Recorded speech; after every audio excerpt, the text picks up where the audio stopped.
যেই মায়ের কষ্ট বোনেরা কখনো বিফলে সামান্য যায় না। একটা তেলা পোকা দেখলেই এক লাফে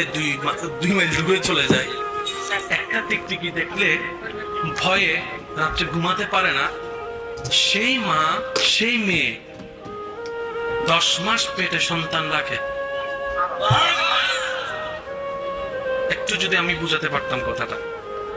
ভয়ের লেভেল যাদের এতটুক, সে জানে তেলাপোকা তাকে খেতে পারবে না, তারপরে সে তেলাপোকা দেখতে ভয় পায়, ঘিন লাগে। সেই মা, আপনার মা, আমার মা, আমাদের মা, আমাদের সন্তানের মা 9-10 মাস কষ্ট সহ্য করে পেটের মধ্যে বাচ্চা রাখছে তো রাখছে, ঠিক মতো ঘুমাতে পারে নাই, ঠিক মতো বাথরুমে যেতে পারে নাই, ঠিক মতো গোসল করতে পারে নাই, ঠিক মতো খাইতে পারে নাই, খাবার ভালো ভালো খাবারও ঘ্রাণ লাগলে বমি চলে আসতো, এমন যন্ত্রণাদায়ক কষ্ট প্রত্যেকটা দিন সহ্য করেছে, কখনো বিরক্ত হয় নাই, অ্যাবর্শন করে সন্তান নষ্ট করে নাই, আমাকে নষ্ট করে দেয় নাই আমার মা।